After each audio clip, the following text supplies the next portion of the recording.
A apresentação da temática lá, e a formulação do problema da pesquisa, então. Que fatores concorrem para a evasão escolar na EJA da MF Paulo Beck? Qual o perfil dos estudantes, dos educandos matriculados na EJA? E que políticas institucionais e possibilidades pedagógicas podem ser desenvolvidas por essa escola para a redução dos índices da evasão escolar na EJA? Aqui, pessoal, esse resuminho, essas possibilidades, elas saíram através de falas trazidas nas respostas dos alunos, através do preenchimento do questionário e através também de entrevistas que a gente fez gravadas e que depois foram transcritas, né? E as coisas mais ponderantes, mais importantes, as possibilidades que a gente achava que realmente tinha relação com o dia a dia e com a realidade deles, nós trouxemos, então, porque conhecer o perfil dos estudantes, né? Para contextualizar a realidade individual de cada um e cada uma, para compreender as necessidades particulares, para trabalhar no coletivo as demandas específicas, para adaptar o currículo escolar ao público atendido, para ampliar o engajamento e a adesão dos estudantes na modalidade e combater os indicadores responsáveis pela evasão escolar na comunidade atendida. Aqui eu vou apresentar para vocês aquilo que nós tiramos de respostas e construímos graficamente através dos questionários que nós obtivemos, então, de retorno dos alunos. Então, o perfil dos nossos alunos, né? Isso é a realidade de 2019-2. Hoje, eu permaneci na escola em 2020 e percebo que pouca coisa foi modificada, né? Há alteração já nesses dados do semestre passado para a realidade de 2020, mas essa alteração, ela não é significativa. Então, gênero dos estudantes. A maioria dos nossos alunos, então, é composta de meninos, né, correspondente a 67%, e 33%, então, são meninas.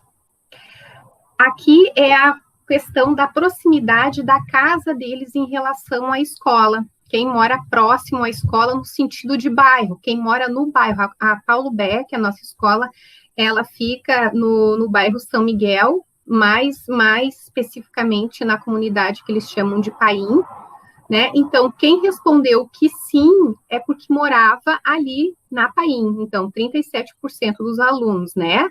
E não são aquelas pessoas, aqueles estudantes que vêm de outros bairros ou de outros lugares que não ali da Paim. Aqui nós representamos, através de gráfico, a faixa de idade dos alunos. Então, dentro dos alunos, do percentual total da amostra entrevistada, nós conseguimos representar que nós tínhamos alunos ali que variavam de 15 a 20 anos, 21 a 30 anos, 31 a 40, 41 a 50, 51 a 60 anos, e nós também tínhamos alunos maiores de 60 anos. Isso é a representação da idade, então, dos nossos alunos. Para a gente conhecer o perfil deles, nós também perguntamos a respeito do estado civil de cada um. Então, eles marcaram ali os casados, os solteiros e os outros, né? pessoas que não são casadas, mas que moram juntas e que estabeleceram um outro tipo de relação. Então, a maioria dos alunos respondeu que é solteiro, a grande maioria, 77%, 13% responderam que são casados de forma legal, legalmente registrados, e 10%, então, em outras situações. Aqui essa imagem, ela mostra o tempo que os alunos da EJA ficaram afastados até eles retomarem os estudos na escola. Então, a quantidade de anos que eles ficaram longe da escola, até que eles resolveram voltar a estudar e procurar, então, a EJA da Escola Paulo Beck.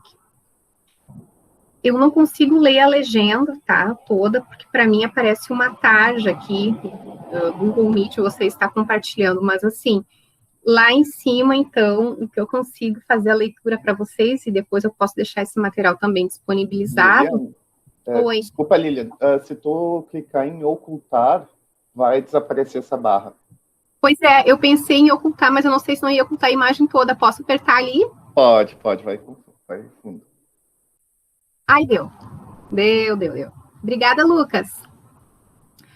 Então, aqui, ó, rapidamente a leitura dos dados, né? Então, nós tivemos alunos que nos colocaram ali que ficou 1 ano longe da escola, depois retornou, 2 anos, 3 anos, assim sucessivamente, e o aluno que respondeu que ficou maior tempo, então, longe da sala de aula, ficou afastado por um período de 44 anos e depois retomou, então, os estudos na EJA ali da escola. Aqui, pessoal, essa imagem, ela nos mostra as respostas que nós obtivemos através de colocação formal no mercado de trabalho. Aqueles que conseguiram e estão trabalhando de forma formal, com carteira assinada. Então, 23% dos nossos alunos correspondem a esse percentual e fazem parte do mercado formal, 77%, então, se colocaram que são desempregados, é porque ou não realmente não têm ocupação ainda dentro do mercado de trabalho, ou trabalham fazendo pequenos serviços, bicos, né, mas não de maneira registrada e legalizada. Essa outra imagem aqui, ela mostra a distribuição dos estudantes através das etapas que eles são pertencentes. Então, é um percentual que representa a quantidade de alunos dentro da totalidade, que fazem parte da etapa 3, a etapa 4, a etapa 5 e a etapa 6, e dentro da realidade de 2019, no segundo semestre, então, a maioria dos alunos, eles pertenciam à etapa 4, né? Aqui, esse gráfico, ele mostra para nós quem é o responsável pela renda familiar em casa. Dentro da realidade dos estudantes, apareceram, então, 4 possibilidades de respostas, né? Sendo que nós colocamos sempre 2 possibilidades, e a terceira eles construíram através da realidade deles. Então, a mãe, né, é a opção que apareceu em maior quantidade de vezes. Em 50% dos entrevistados, a mãe era o responsável pela renda familiar da casa, depois o próprio estudante, né? Depois vinha o pai, o marido e a avó, que nós temos alunos também que não moram com o pai e com a mãe, e que o responsável por eles são os avós. Aqui, essa imagem, ela mostra para a gente as reprovações que eles já tiveram ao longo da vida, frequentando todo o ano letivo. Então, só foi contabilizado aqui quem iniciou o ano letivo normalmente, né, lá no início do ano, foi até o final do ano, frequentou, então, todo o ano letivo e, no final, não teve êxito, então, reprovou. Então, dentro dessa realidade, 18% disse que chegou a reprovar uma vez, no final do ano letivo, 29% indicou que reprovou 2 vezes, 35% dos alunos que responderam à nossa pesquisa relatou que foram 3 reprovações ao longo da vida, e 18% indicou que reprovou 4 vezes ao longo da vida. E o que representa para nós algumas possibilidades de respostas no ensino regular, né? Essas reprovações foi no ensino regular, então, do porquê que talvez tenham procurado a EJA para voltar a estudar. Aqui, pessoal, foram indicadas as causas, né, os motivos, as motivações, por que, então, da interrupção dos estudos. Então, apareceram algumas respostas, sendo que a maior dela, aquela que apareceu um maior número de vezes, um percentual mais alto de 32%, foram dos alunos que relataram que pararam, interromperam os estudos para ajudar os pais, ajudar na renda financeira, ajudar trabalhando, né, ajudar a manter a casa. Depois apareceram outras possibilidades, falta de vaga, né, relataram também que tiveram episódios de mudança, foram presos, não gostavam de estudar, tiveram que parar para cuidar dos filhos, né, trabalhar para sustentar a si próprios, e também porque ficaram doentes. Aqui nesse gráfico, a gente consegue compreender a necessidade, né, da permanência e importância da EJA.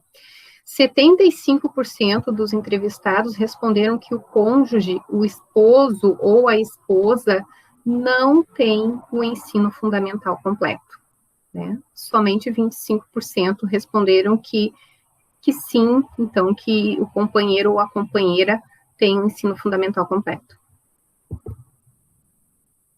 Aqui, essa outra imagem, ela representa graficamente o número de dependentes que os estudantes têm, né? Então, a pergunta formulada era, você tem filhos, você tem dependentes, sim ou não? Então, 63,3% respondeu que não tem filhos, né? O que nos aponta, então, que a gente tem uma EJA jovem, formada por pessoas com pouca idade, em sua maioria, e 36% responderam que sim, que já possuem filhos.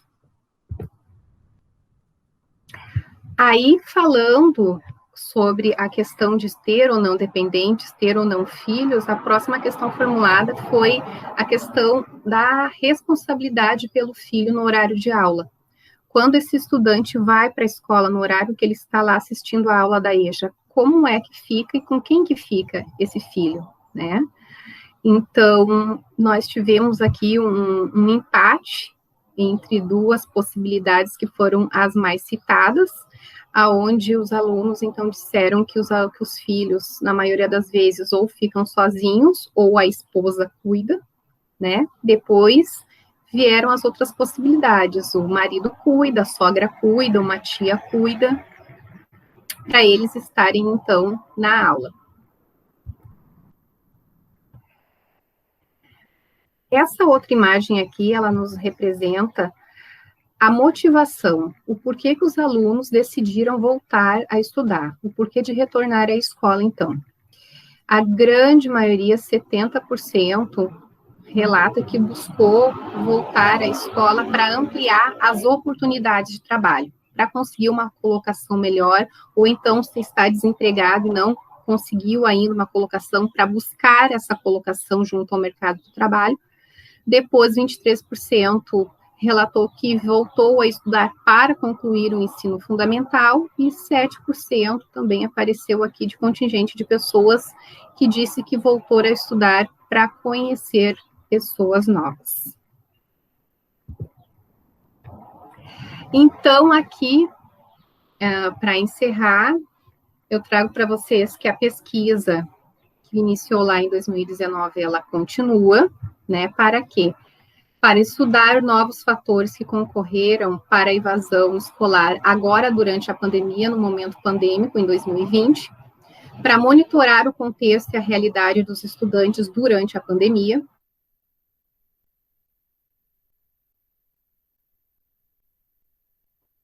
2020, para confirmar as hipóteses já identificadas a respeito das causas, os motivos, então, da evasão escolar, para embasar as hipóteses com o referencial teórico já levantado e para construir conclusões para o estudo empírico, o estudo, então, da realidade da escola.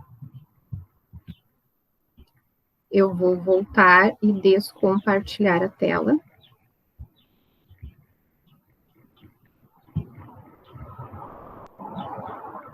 Consegui descompartilhar? Sim? Sim. A Andréia está aí. A Andréia, ela é nossa aluna, né, da etapa 6. Ela participou da construção desse projeto de forma muito ativa, ajudando na construção do questionário, das entrevistas, de todo o processo de levantamento desses dados, da construção dos gráficos, aprendeu a fazer gráficos, a gente conseguiu fazer bastante coisa bonita. Participamos, através desse projeto, de oportunidades de voos diferentes, de lugares que eles não conheciam, não só a Andréia, outros também, mas hoje quem está conosco é a Andréia. E eu queria, Andréia, que tu falasse agora da tua experiência. A Andréia, que também é uma jovem mamãe, que também passou por todos esses desafios de ser gestante, ter um filho pequeno, enquanto aluna, e que não desistiu, né? Se formou o ano passado na etapa 6. Pode falar, querida, a prof está te ouvindo. Oi. Assim, quando a Lilian convidou a gente para fazer o projeto, eu meio que hesitei, porque nenê pequeno, menos de 1 ano, e não tinha muito tempo. Até algumas vezes a gente levava o nenê junto, ele foi ver o nosso projeto, na nossa tech e tudo mais. Mas ela, né, convenceu a gente a fazer o projeto. Foi um grande aprendizado, acho, para todo mundo. Tanto que quando a gente fez na escola, a gente botou um jogo no projeto para os pequenos, 5º ano, para baixo, assim, conseguirem entender a importância deles continuarem na escola. Então, eu, Alana e o Eduardo, a gente se dedicou muito para esse projeto. A gente tirava tempo que a gente não tinha para poder fazer. E acabou que fomos premiados, né? Primeira vez no EJA, ficamos muito felizes. E foi bem difícil para a gente, porque a gente usou a nossa experiência. Eu fui pro EJA porque era mãe, a Alana porque não se adaptou durante o dia, e o Eduardo porque tinha que trabalhar. Então, no final, a gente juntou tudo isso e acabou criando o projeto para incentivar outras pessoas a não saírem. Porque no final a gente tem que voltar, assim, não tem nada hoje em dia. E a minha experiência de voltar foi mesmo para conseguir um emprego, porque criança custa caro, né? E a gente se dedicou muito para esse projeto. A gente passou horas fazendo, até aconteceu uma vez de destruírem o nosso projeto e a gente tem que fazer tudo de última hora para conseguir apresentar, porque destruíram de maldade mesmo na escola, a gente percebeu, foi só o nosso.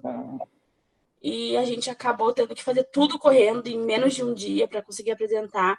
A gente imprimiu, a gente fez tudo de novo, uma coisa que a gente não tinha tempo. A minha experiência com o EJA foi muito melhor depois que a gente fez esse projeto. A gente conseguiu melhorar muito a situação de muitos alunos e convencer alguns alunos da parte da manhã e da tarde a não desistirem, porque não fazia sentido. Quando a gente apresentou o projeto na escola, a gente conversou com muitos alunos e eles, falavam pra gente que não valia a pena eles ficarem, então, no turno normal, porque eles iam terminar para ir pro EJA, porque achavam que era mais fácil. Porque eles imaginam a nossa situação que a gente vai, não faz nada e passa de ano, sem fazer nada. E quando a gente foi apresentar o projeto, mostrar para eles como funcionam as coisas, eles tiveram uma visão diferente. A gente percebeu tanto os pequenos quanto o 6º, 7º, 8º ano. Mesmo não, alguns até não deram muita bola, mas a maioria se botou na cabeça que ia ficar. E depois entrou muito mais gente pro EJA do que a gente tinha e melhorou muito a qualidade da escola. A gente achou, sabe, que melhorou. Os alunos conseguiram se abrir mais com os professores, conversar e perguntar. Bom, acho que é isso. Uma coisa bem importante da gente falar que uma das outras, a Alana, né, Andréia, que foi uma pessoa que participou muitíssimo da construção de tudo isso, assim como tu, ela engravidou, né, engravidou no final do ano, durante tudo isso acontecendo, teve um tempo afastada na escola para ter o bebezinho dela, mas ela não parou. E eu, de verdade, gente, eu acredito de coração que muito dela não ter parado, dela ter voltado, foram das nossas conversas, sabe? Porque ela vivenciou isso e ela escutou isso. Já aconteceu com uma amiga bem próxima, já aconteceu com outros colegas, né?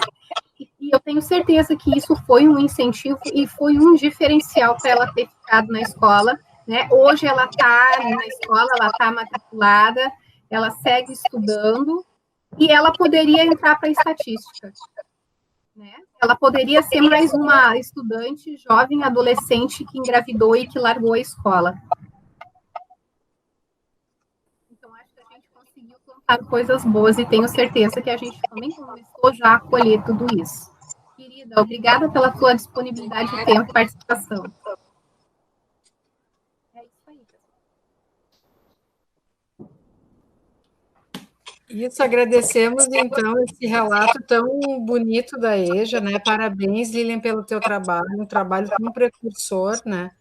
Nessa área que a gente precisa tanto, que é esse resgate que a EJA faz, né? Parabéns para a Andréia, pela coragem dela de continuar seguindo e querendo evoluir, né?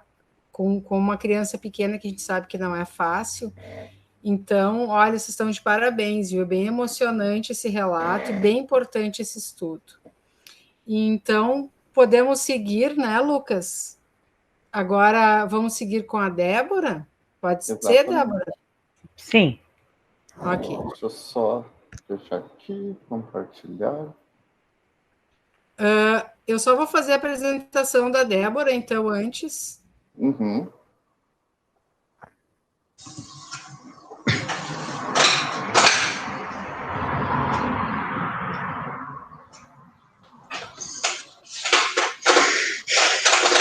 A professora Débora, então, ela é bióloga, microbiologista, escritora e professora de ciências na Escola Barão do Rio Branco, em São Leopoldo. Ela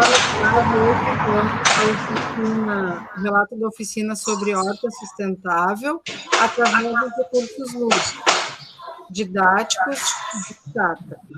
Com os estudantes William e a Lívia Eichenberg e Rigobelo. Não sei se falei certo o sobrenome da Lívia.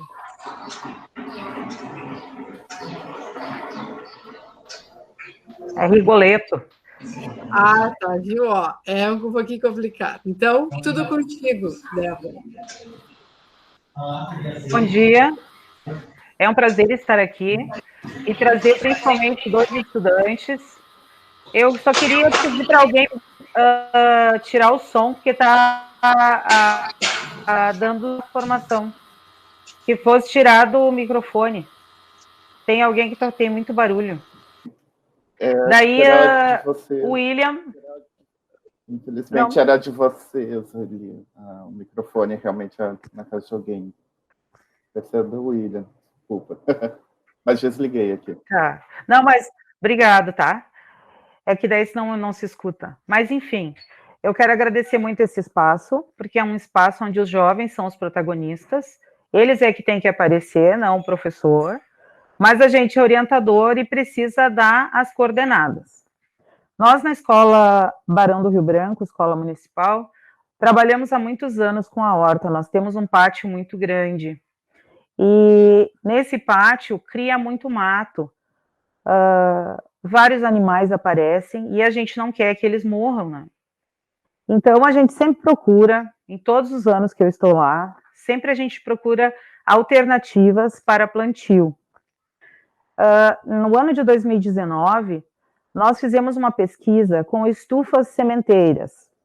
Estufas, porque era o assunto da disciplina mesmo de ciências, e essas estufas, elas foram criadas com o intuito de pesquisa. Eu trabalho com a Agenda 21, onde nós trabalhamos com sonhos. Sonhos. O nosso sonho é sempre utilizar aquele espaço que parece abandonado para trazer alegria para todos os alunos. E como a gente não tem laboratório, nosso laboratório é lá mesmo, lá naquele espaço verde. E no ano de 2019, nós fizemos essa sementeira, que depois eu peço para o William e para a Lívia contar como é que foi. E a gente trabalha da seguinte maneira. A gente tem o sonho era de transformar aquele espaço num espaço lúdico, num espaço de brincadeira que se aprende. Mas esse sonho tem várias pedras, que hoje a gente não usa mais esse termo pedra. A gente diz que são aquelas coisas que nos atrapalham. E para retirar essas pedras, que não são pedras, né, nós utilizamos hipóteses. E com essas hipóteses, nosso objetivo ficou mais claro ainda. E sempre tem que ter o como nós vamos fazer, quem vai fazer, quando vai fazer, e se a gente atingiu ou não atingiu esse planejamento. Essa apresentação que eu organizei, ela é diferente da que foi apresentada na Motic, porque como nós tínhamos 10 minutos para apresentar, o tempo tinha que ser mais curto. Mas ela tem todas as etapas que é solicitado numa pesquisa científica. Então, eu peço para o William e para a Lívia contar um pouco da nossa pesquisa, porque é vocês que são os protagonistas. Eles foram sorteados porque isso foi um projeto de turma. E os dois que são os nossos multiplicadores socioambientais. Então, eu peço para o William começar a falar. William, está contigo. Eu também peço para o William e para a Lívia, quando for necessário começar a apresentação aqui, é só pedir, tá? Eu acho que já pode botar, Lucas. Pode colocar.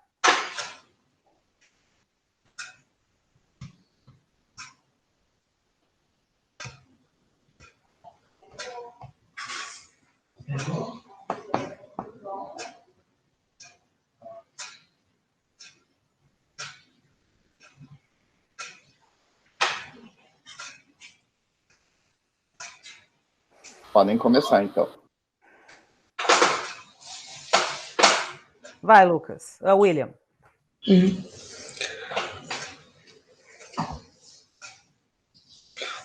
O projeto de socioambiental sustentável foi muito bom, porque a gente aprendeu brincando também, né?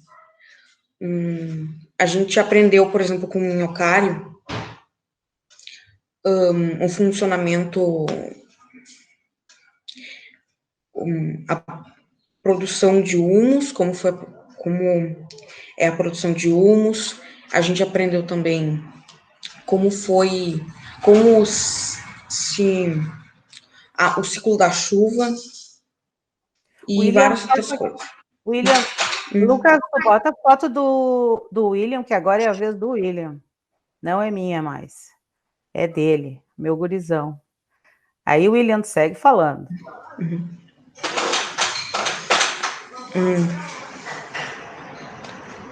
William, quando precisar, é só pedir para eu mudar os slides, tá? Vamos pedindo. Não, pode rodar já o conteúdo.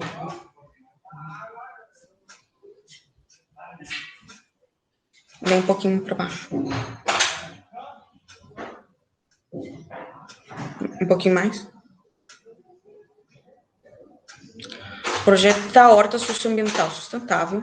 O objetivo do projeto foi despertar o pensamento crítico científico no aluno através de atividades lúdicas e experimentais, para que ele se reconheça parte do meio ambiente e que também, por isso, é necessário preservá-lo. Confirmar ou refutar nossas hipóteses. Os resultados foram que a gente fez um minhocário de garrafa PET, uma estufa Festicide para acelerar o processo da germinação, que são ótimos recursos didáticos, lúdicos, experimentais e socioambientais. Na primeira imagem, a gente vê uma estufa que, para fazer ela, de garrafa PET, né, precisa colocar um vaso feito de PET com sementes dentro de 2 PETs preso com brita. Na segunda, se vê um minhocário, que para fazê-lo precisa montar camadas intercaladas de areia e terra preta dentro de uma PET cortada, onde dentro dela tem uma garrafa, uma PET menor de 600 ml com água, que em volta dela tem brita, que ela fica presa com brita, e areia e terra preta. Também precisa colocar 2 ou mais minhocas, folhas picadas que servem de alimento para as minhocas, a tampa que foi cortada no início, precisa se colar para colocar, para fechar, e cobrir com um saco plástico ou meia velha, para não pegar muita luminosidade. Na terceira imagem, vemos uma estufa Fast Seed, que para fazer ela precisa montar a estufa do modelo da figura, com madeira, plástico, que é de sacola plástica, que serve para carregar laranja, bergamotas, coisas, fazendo uma releitura, mas sempre com resíduos sólidos.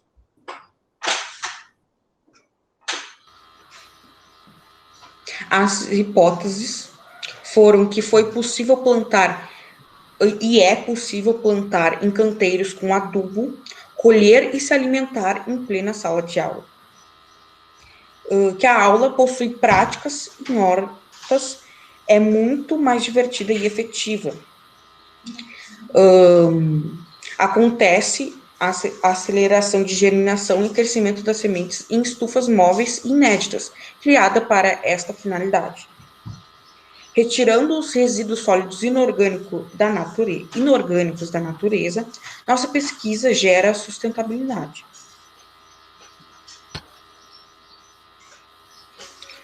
Podemos produzir o próprio adubo orgânico da escola a partir de composteiras e resíduos orgânicos da cozinha. Divulgar o trabalho desenvolvido na horta escolar em meios de comunicação a fim de valorizar as hortas urbanas. Divulgar o projeto no 7º Prêmio Paulo Freire, Mestre Cidadão, concurso de avaliação de projetos para professores. Utilizando a estufa minhocária de garrafa PET, elaborado pela professora. Compreendemos como as minhocas produzem humus, fazem galerias e o motivo pelo qual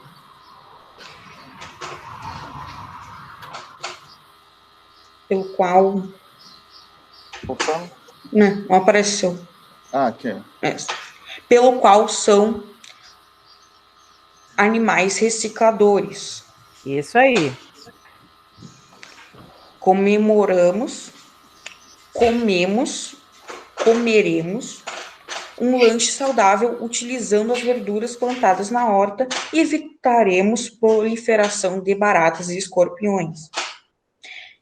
Que é possível fazer uma espiral de chás utilizando os minhocários de garrafa PET, fim de que os alunos possam utilizar os mesmos em sala de aula ou no espaço escolar. Plantando flores nos minhocários, haverá o controle biológico de insetos indesejáveis nos chás. As merendeiras podem colher alimentos na horta. William, vamos deixar um pouquinho a Lívia agora.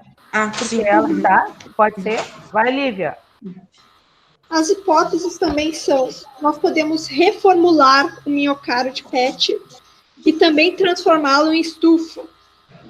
Pegar ele e fazer com que dê para plantar dentro dele mais facilmente. Utilizar modelos diferentes de estufas para fazer estudo comparativo de germinação e crescimento de mudas. Com diferentes modelos de composteiras para decomposição de resíduos, teremos nosso próprio adubo, que nós temos lá na escola, nossa composteira. A gente cava um buraco, coloca lá dentro os resíduos, fecha e deixa. Podemos e devemos fazer reaproveitamento de resíduos sólidos para limpar a horta e melhorar nossa sala de aula temática. A professora pode divulgar nossas ações socioambientais nos grupos de WhatsApp da escola para ensinar e dar nosso exemplo de aprendizagem. A professora pode filmar, fotografar e fazer vídeos para publicar no canal Débora para multiplicação boas práticas. Cuidar do meio ambiente não é difícil, basta ter boa vontade, ideias criativas e responsabilidade. Podemos ser inscritos em feiras de trabalhos de pesquisa. A gente fez o minhocário, para ele tem alguns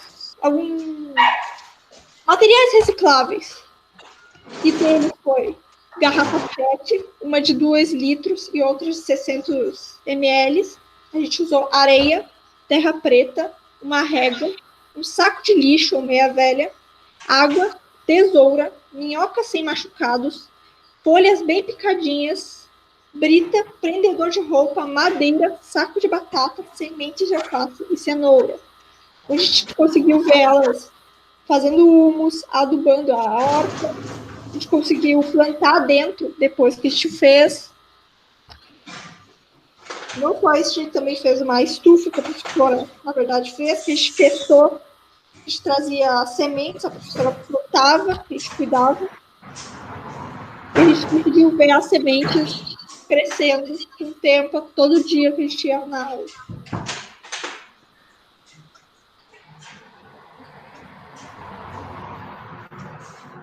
Este foi o nosso trabalho. Esses alunos são brilhantes e eu tenho orgulho de poder mostrar eles para vocês. Muito obrigada. Parabéns. Parabéns, é um belo trabalho. A gente se emociona de ver assim a desenvoltura do William, né? Da Lívia também explicando. É muito legal quando tem essa vivência, né, com a horta, com a terra, que é um resgate que a gente precisa fazer com os alunos. Então, agora vamos para outra apresentação, né, da nossa oficina, que é com a Escola Zaira, a professora Silvana Correia. Então, vou fazer a apresentação dela rapidinho.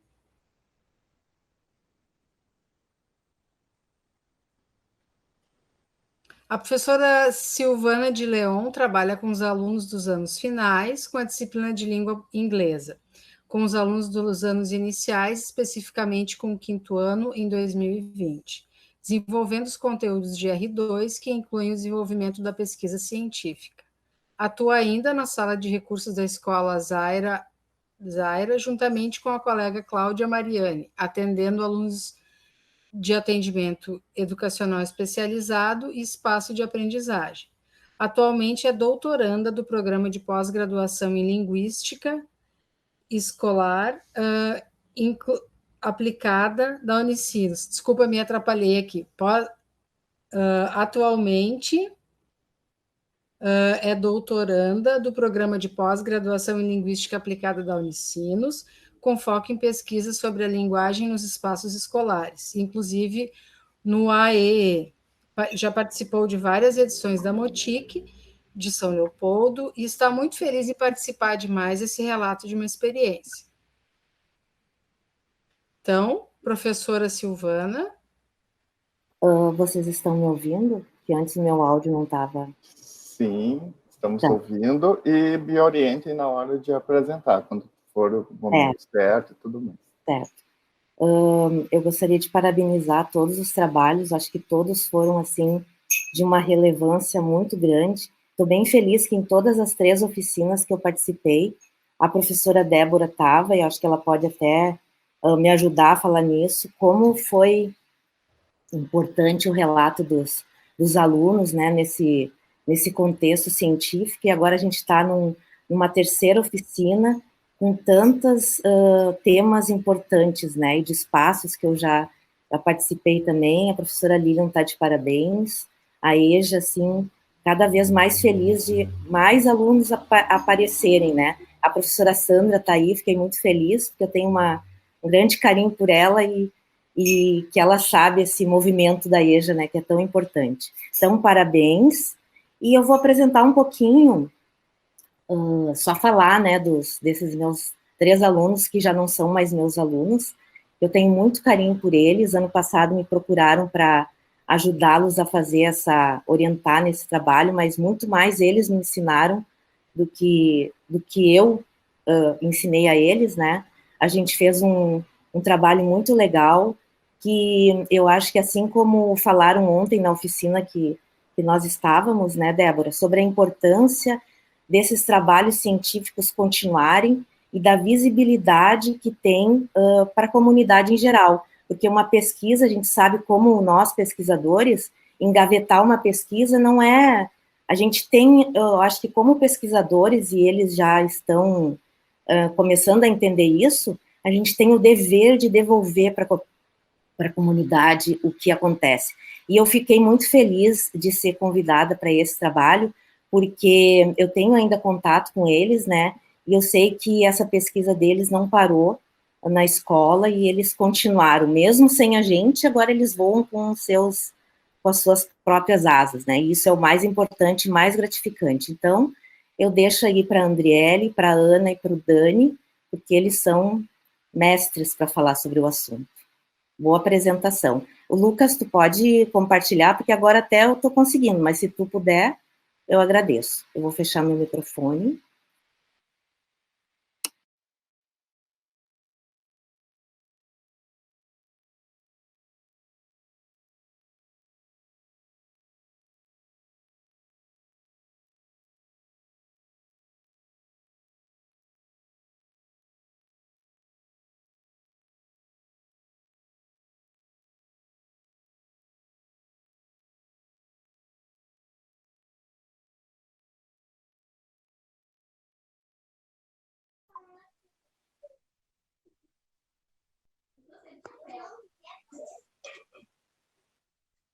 Podemos começar? Podem começar. Bom dia, então, a todos. O nosso trabalho é sobre a teoria da inteligência multifocal e lidando com as emoções, uma experiência vivida. As integrantes do grupo sou eu, a Ana e o Dani. Pode passar. Hoje em dia, muitos jovens sofrem com doenças psicossomáticas, que é uma doença física, mas que tem seu princípio na mente. E às vezes, por não saber lidar com essas emoções, seja ela raiva, dor, tristeza, medo ou insegurança, pode causar doenças muito nocivas, como, por exemplo, a depressão, a ansiedade, dentre outros. E nós percebemos a necessidade do trabalho para desenvolver habilidades socioemocionais que nos auxiliem de uma forma positiva a lidar com essas emoções de uma forma mais saudável e responsável. Então, pensando nisso, nós do grupo decidimos estudar sobre a teoria da inteligência multifocal e criamos, a partir disso, 10 oficinas com a orientação da professora Silvana de Leon e o Rafael Feldens, que era o supervisor da escola que nós estudávamos, do Zaira. Nós criamos 10 oficinas com 5 alunos do 9º ano na nossa escola, trabalhando a partir dos métodos do Dr. Augusto Cury.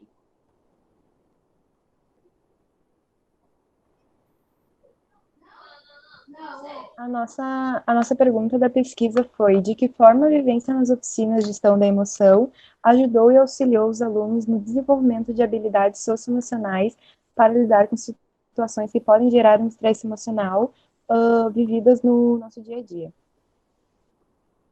Bom, a partir daí a gente criou 2 hipóteses. A primeira hipótese foi que com as oficinas, os alunos se permitissem a criar suas próprias ideologias assim, de emoções, aprender a lidar com elas dentro da escola, assim para que eles tivessem mais desenvoltura assim, para saber se aliviar no momento de estresse, ou nervosismo, até uma crise de ansiedade, síndrome do pânico, para que eles pudessem saber lidar melhor com isso. Daí também, a segunda hipótese foi com que eles tivessem a consciência de saber lidar com elas de uma forma saudável e responsável. E tudo isso com base na teoria da inteligência multifocal, que é do Augusto Cury.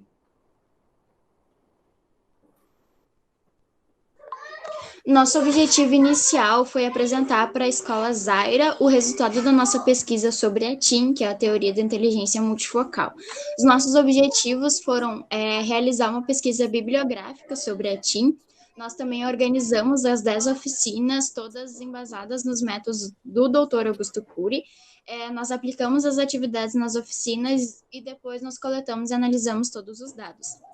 E o nosso objetivo geral da pesquisa foi despertar nos alunos a consciência crítica e a capacidade gestora do eu.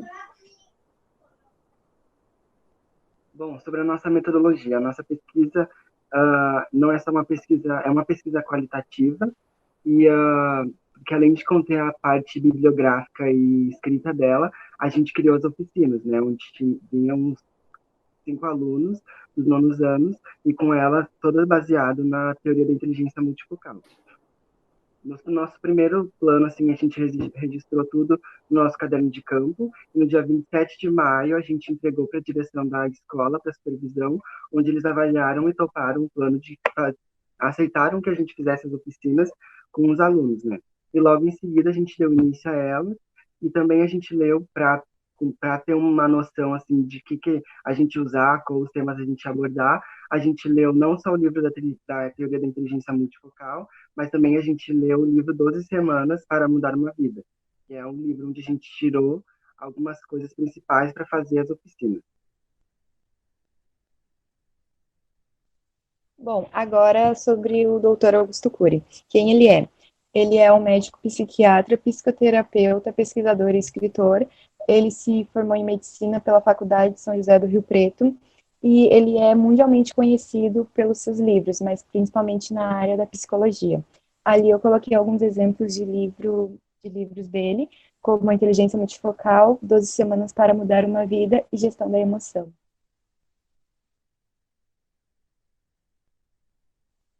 Agora sobre a teoria. O que ela é? Bom, a teoria, basicamente, é um processo que estuda a construção dos pensamentos em seus diversos aspectos. Ou seja, como nós vemos ao mundo e como nós vemos a nós mesmos. Esse processo leva o nome de multifocal, porque estuda essa construção nos seus diversos aspectos, e não somente em um. O objetivo dela é fortalecer a consciência crítica e a capacidade gestora do eu diante de processos não conscientes que acabam nos levando ao adoecimento emocional por conta de crenças unifocais, ou seja, crenças com apenas um foco, que não visam diversos ângulos, só apenas um. Ela também contempla em seus estudos 4 linhas. A primeira é a natureza e construção dos pensamentos, que é como os pensamentos são construídos na nossa mente. A segunda é os papéis conscientes e inconscientes da memória, que é basicamente nós e o nosso subconsciente. A terceira é a formação do eu como líder do teatro psíquico, que é como eu controlo minhas emoções e sentimentos. E a quarta é o desenvolvimento das funções mais complexas da inteligência, como, por exemplo, saber expor e não impor suas ideias, saber colocar-se no lugar do outro, educar e proteger suas emoções.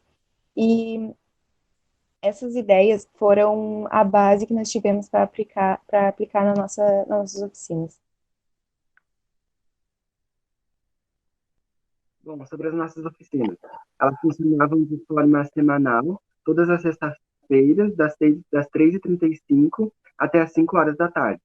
Nelas a gente aplicava ferramentas com um foco de autoconhecimento, saber lidar com as emoções, com seus pensamentos, e todas elas com a base na teoria, né, do Augusto Cury.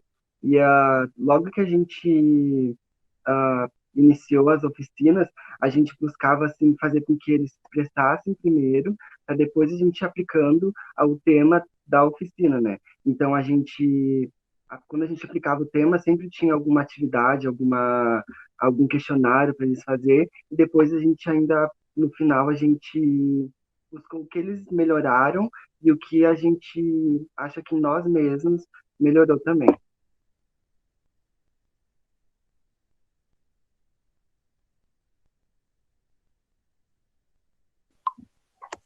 Durante todas as oficinas realizadas, os alunos, eles participaram, eles tiveram uma participação ativa. os alunos também destacaram que seria importante que as escolas tivessem esse espaço de escuta e de debate sobre as nossas emoções, e ajudou os participantes também a lidar com as suas emoções, não só os participantes, mas também nós que fizemos essas oficinas.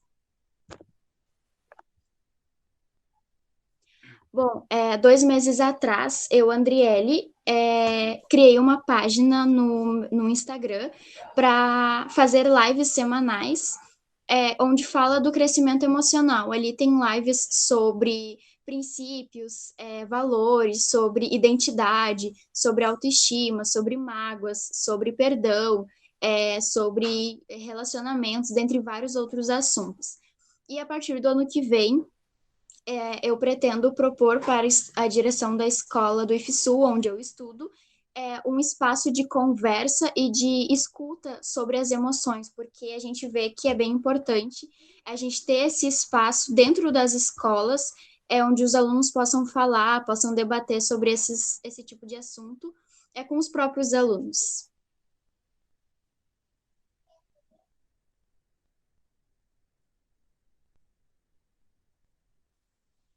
Agora, dando um breve relato de como essas oficinas mudaram a nossa vida, falando por mim mesma, foi algo que mudou muito a forma como eu interagia com as pessoas, porque eu era uma pessoa muito fechada, que não sabia me expressar e tudo mais. E a Sora Silvana até sempre comentou isso, que eu mudei bastante durante as oficinas. E eu aprendi a me expressar, a saber colocar minha opinião sobre determinado assunto e tudo mais. E tem outros aspectos que as oficinas me ajudaram, mas o que eu queria ressaltar mesmo é essa experiência que ficou dentro de mim. Falando por mim mesma, essas oficinas, esse trabalho todo me ajudou a me interiorizar mais, saber lidar mais com as minhas emoções e olhar para dentro de mim mesma cada vez que tem uma crise ou algo parecido, e parar, pensar, refletir mais.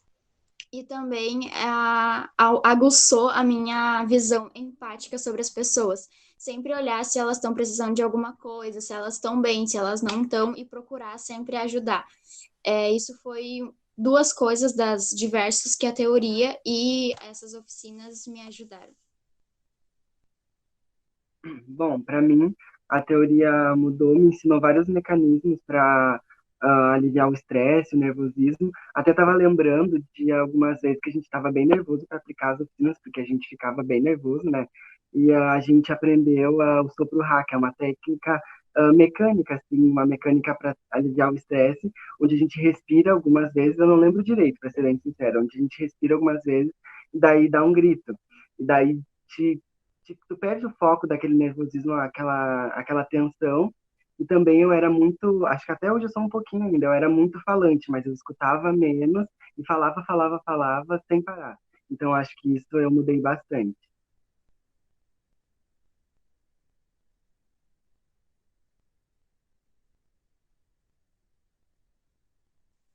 E obrigada pela atenção de todos.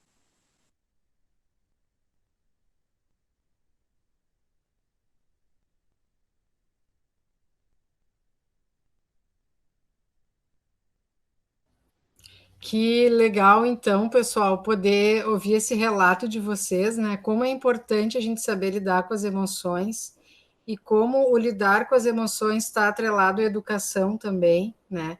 Vocês foram, assim, desbravadores nessa pesquisa de vocês, nesse trabalho. Parabéns à professora Silvana. Eu sempre penso que a gente precisa trabalhar muito as emoções na escola, né? Que também tudo está interligado. E muito bonito ver a desenvoltura de vocês aqui na frente da câmera, falando como doutores, assim, né? Isso é muito legal. Parabéns. Agora, então, a gente vai para alguma sugestão, alguma pergunta, Lucas, como é que está isso? Isso, eu vou dar uma lida em algumas contribuições aqui no chat, né? Tem muita gente parabenizando uns trabalhos dos outros, né? Estão falando bastante da participação dos alunos, que estão sendo um show à parte, né?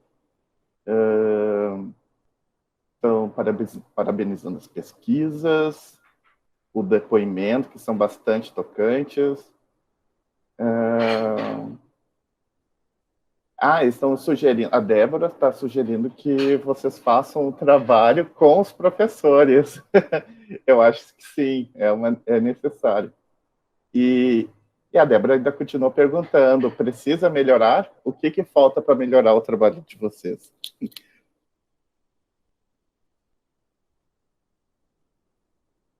Vamos fazer assim, ó. Tá, podem responder, mas depois vamos fazer uma sessão de perguntas assim, para cada um dos trabalhos.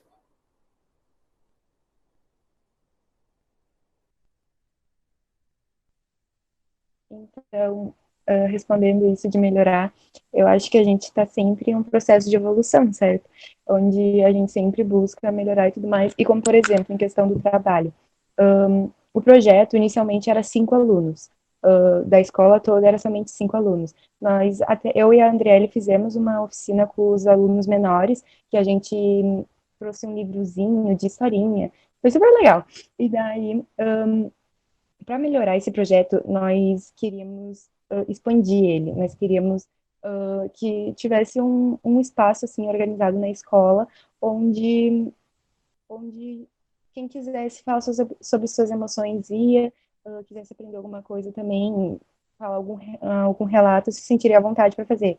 Então, acho que a parte de melhorar seria mais nisso. Certo. Já enche de perguntas aqui. Eu posso fazer uma pergunta, então? Vamos começar com a invasão escolar. Assim, toda a apresentação coletam muitos dados que descrevem os motivos da evasão associada ao gênero feminino, né? São poucos dados ainda levantados acerca dos motivos que levam os homens. Mas o que se percebe é que realmente o gênero feminino é o que mais sofre com as questões de exclusão, né, da escola como um todo. Vocês conseguem perceber isso? Vocês perceberam isso ao longo da pesquisa de vocês? Vocês pensam em equalizar, talvez, ou confrontar com as questões assim, de gênero para a questão da evasão?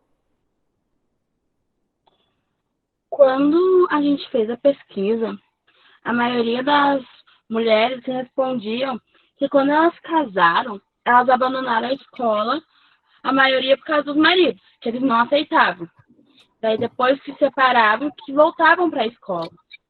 E daí a gente perguntava, por que vocês largaram a escola por causa de homem, no caso, né? E ela falava, porque às vezes, uma delas, uma vez a gente estava conversando e falou que apanhou do marido porque disse que queria voltar a estudar. Então, ou porque engravidou, daí resolveu desistir porque não tinha ninguém para cuidar do filho. Porque não é todo mundo, eu acho assim, na minha opinião como mãe, acho que não é todo mundo que tem que consegue, tipo, deixar o filho com outra pessoa, ou consegue, tipo, alguém para cuidar do filho. Eu tive uma pessoa para cuidar do meu filho, né? Mas eu acho que as condições não são a mesma para todo mundo. E a gente sente, sabe? A gente sente que é muito diferente entre a mulher e o homem. Porque se um homem tem um filho, óbvio que a mãe vai cuidar e tal. Então eles não precisam deixar de fazer o que eles estão fazendo. E daí, a gente ficou muito chateada quando a gente fez essa pesquisa.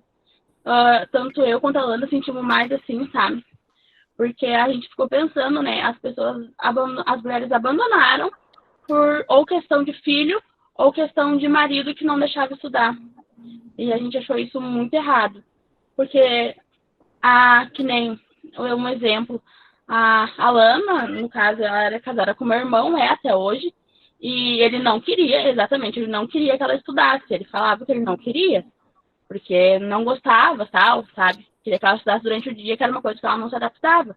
E ela ia, estudava, e não dava muita bola. Só que a maioria das mulheres lá do EJA não fizeram isso. Resolveram, depois que terminaram-se o casamento, ou depois que o filho crescer, voltar a estudar.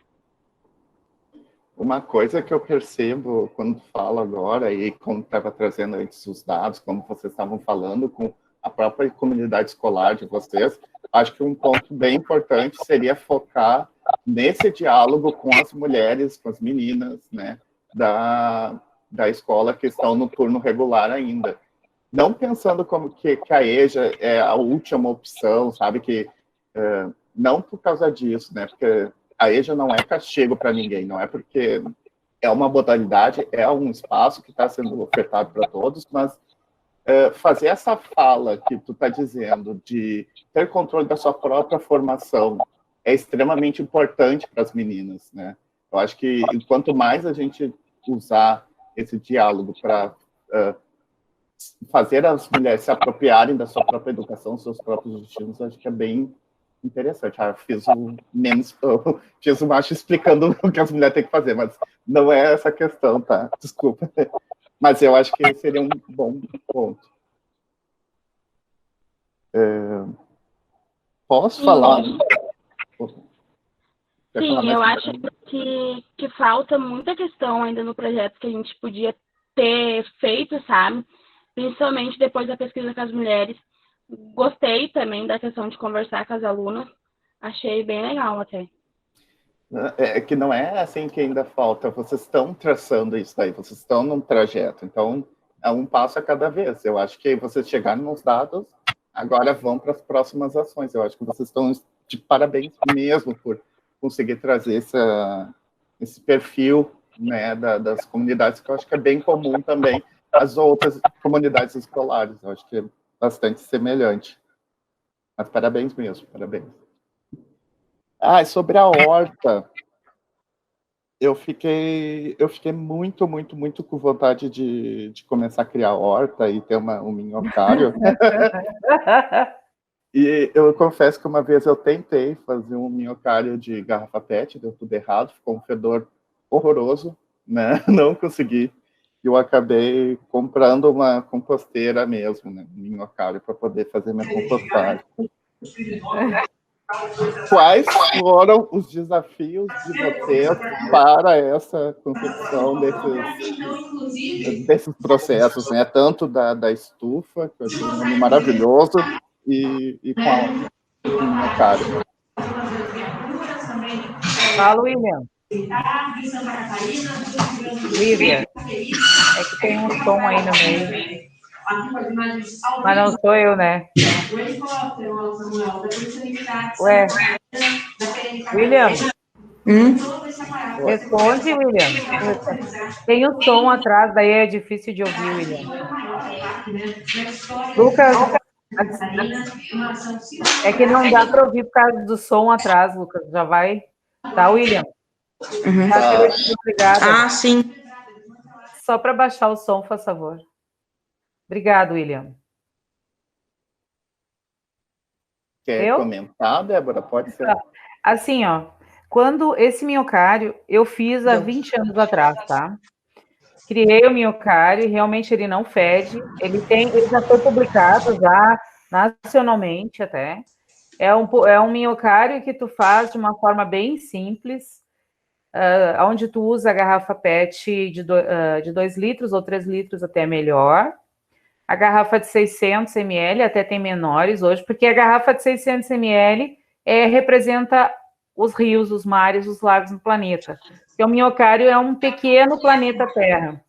Daí as camadas de brita embaixo, ela representa a litosfera. Depois vem a camada do solo, propriamente dito, que a gente coloca terra adubada e areia de construção. Daí tu ensina sobre drenagem. Depois, a garrafa, ela é toda aproveitada, ela é cortada em 2 partes, né? A parte de cima, ela é colocada em cima do minhocário para que a água suba e chova dentro do minhocário. E os animais não morrem porque eles ficam comendo.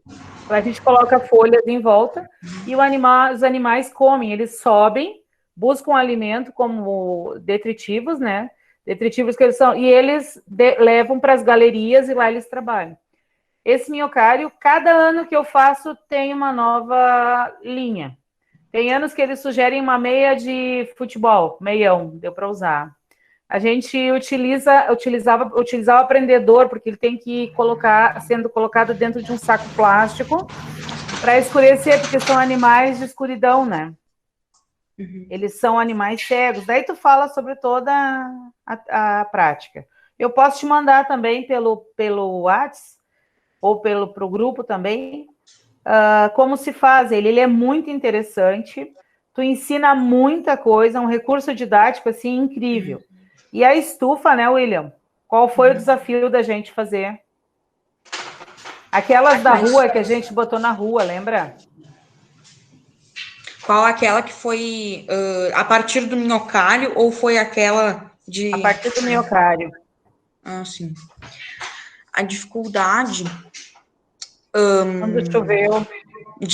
Que choveu uma vez, que esparramou tudo, destruiu tudo, daí a gente teve que refazer. E Olivia, e aquela estufa que foi criada, aquela estufa eu tinha um modelo grande, a outra estufa Sim. Mas a outra estufa, como é que foi feita a questão da pesquisa ali? Como é que a gente fazia dentro da sala? Qual foi o desafio? Lembra de molhar, que tinha que molhar todos os dias, e os alunos não molhavam? Aquela coisa... grande? Maior? Isso. Sim, para falar a verdade, ficou um bom tempo sem molhar, tu mesmo disse. E aí um dia, finalmente se lembraram de molhar e as plantas finalmente cresceram, né?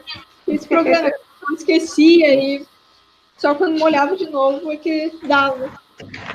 É que aquilo, a responsabilidade, quando tu divide, não dá para ti sempre assumir aquilo que os outros têm que fazer. Então, eu via e insistia, porque o projeto era deles, não era meu, né? Então, mas o projeto é muito legal. A gente faz banda de lata por causa desse projeto, a gente vai para a beira de arroio por causa desse projeto, a gente brinca com esse projeto, a gente está sempre em função. É muito bom. O nome do projeto todo é Projeto Fiel Resíduo Sólido. Tá? Fiel Resíduo Sólido. Isso aí. Eu acho que isso traz uma ideia de responsabilização, né? De uma forma tão gostosa, porque realmente a gente é responsável por tudo que faz aqui no planeta, né? Tanto por consumir quanto por descarte, enfim. E vocês estão de parabéns por já estar colocando isso dentro da rotina de vocês, do trabalho de vocês. No dia a dia, vocês, olha... Vão ajudar muito o planeta, porque nos anos 80 não foi bom para o planeta, não. Não. Ô, Lucas, eu podia fazer uma pergunta para a professora Lilian e para a aluna, para a Andréia? Fica à vontade. Ô, Lilian, tu já pensou em fazer esse projeto a nível de município?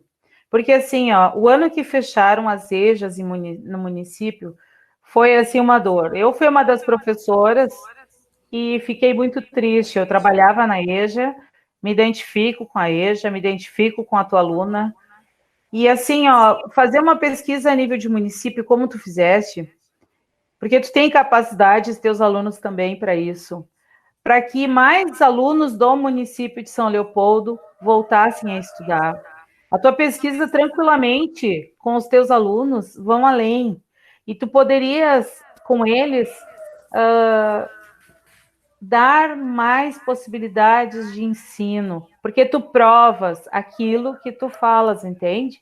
E eles são teus soldadinhos, então aproveita, é maravilhosa essa tua pesquisa, começou a nível de escola, vai para mais pessoas e abre mais turmas de EJA, por favor, eu quero voltar a dar aula na EJA também.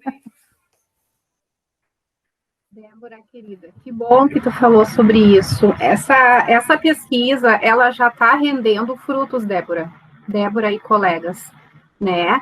Através dessa pesquisa, eu tive uma aproximação que eu não tinha com a promotora da infância e da juventude aqui de São Leopoldo, né? E depois também conheci a promotora de Novo Hamburgo, que eu também não conhecia, e essas pessoas, elas vieram até mim, né?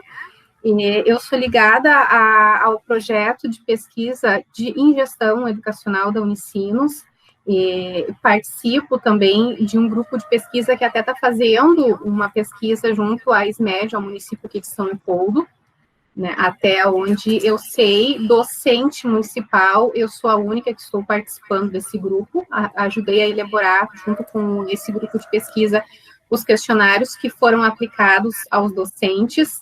Então, existe todo um engajamento e um trabalho sendo desenvolvido a nível de conscientização, tanto das necessidades, das modificações e adaptações curriculares pelas redes municipais, não são aqui de São Leopoldo, mas esse trabalho, sim, ele precisa ser feito em maior número de locais, né, expandido, ampliado em escolas. E quando o Lucas falou antes ali, e a Andrea contribuiu também, a respeito da conscientização dos alunos, das meninas, principalmente, né? Vocês sabem, gente, isso me lembrou muito o serviço do NAI, da Unicinos, que é o Núcleo de Atendimento aos Estudantes, aonde eles fazem exatamente isso, eles escutam e eles dão a oportunidade, um momento para fazer essa fala e para que as pessoas tenham esse espaço de ir até lá e falar. Porque as pessoas vivenciam coisas, as pessoas, não só os alunos, os estudantes, nós também. Quem é que não tem dramas, quem é que não tem as suas questões, quem é que não tem as suas angústias, e que também encontra dificuldades em encontrar onde e com quem falar sobre elas. Então, Miriam, falar sobre a evasão é falar sobre uma questão muito ampla. Desculpa ter que interromper a tua fala, tá? Realmente que isso empolga bastante, mas só para finalizar também, nós temos uma pergunta ainda do Curi, né? Falando sobre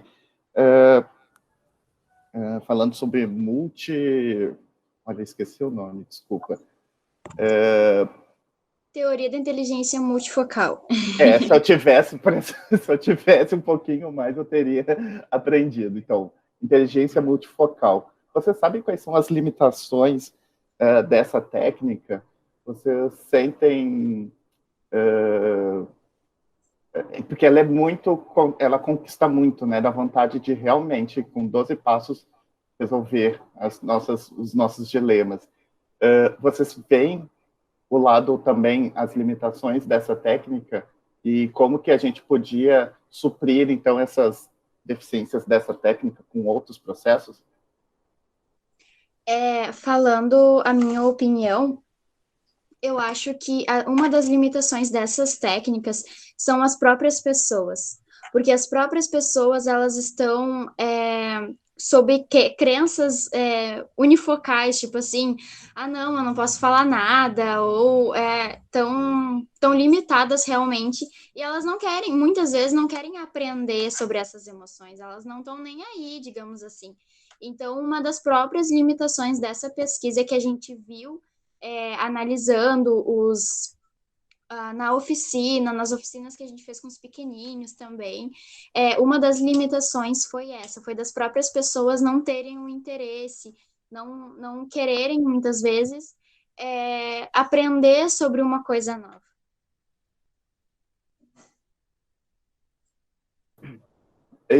Mas, por exemplo, vocês também escutam, né? Vocês falam que tem espaço de escuta. E nesse espaço de escuta, vocês veem que realmente está sendo positivo para quem participa? Vocês falam que para vocês, sim, mas os demais, assim, que usufruíram desse espaço. Então... Sim, ano passado, quando a gente fez as oficinas, falando bem brevemente, no início delas, na primeira oficina, a gente colocou um questionário para eles sobre as expectativas deles para as oficinas. E eles responderam, a gente tem esses relatos, e quando terminou, a gente deu basicamente o mesmo questionário para eles, e a gente analisou todos os dados, e a gente viu que para eles foi muito positivo, foi muito bom.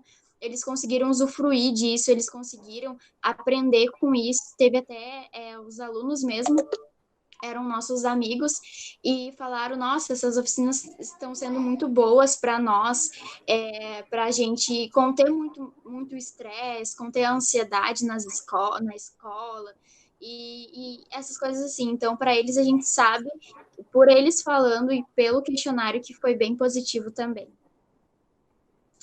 Só para completar, assim, sobre o que estava falando de limitações antes, na minha opinião, né, uma das limitações assim, que tem, falando no ambiente escolar, né, é que se fosse trazido um projeto como esse desde os pequenos, talvez, assim, quando chegasse na fase, assim, lá porque muitos, assim, por exemplo, falando em ansiedade, nervosismo, até mesmo numa prova, assim, a gente que é grande, a gente fica nervoso, e então, tratando os pequenos, assim, se tivesse um projeto que lidasse com eles desde do fundamental, assim, dos primeiros anos, quando chegasse, assim, talvez no médio tivesse mais preparado e soubesse lidar com essa ansiedade, nervosismo e etc.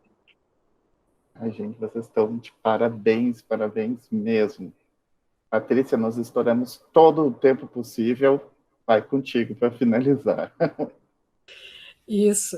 Então, a gente agradece muito, foi uma riqueza dos trabalhos de vocês, foi um tempo muito agradável junto de vocês. As professoras estão de parabéns, os alunos também, por toda a desenvoltura, por todo o envolvimento, e a gente agradece muito, então, mais uma vez, esse tempo, e que a gente possa se encontrar de novo em outros ambientes, né? No ambiente talvez presencial, mais leve do que a gente está vivendo agora. Tá? Gratidão pelo compartilhamento de vocês. E antes de todos saírem, vamos fazer uma foto oficial. Eu ia pedir para todos vocês abrirem a câmera e a gente fazer uma foto para encerramento.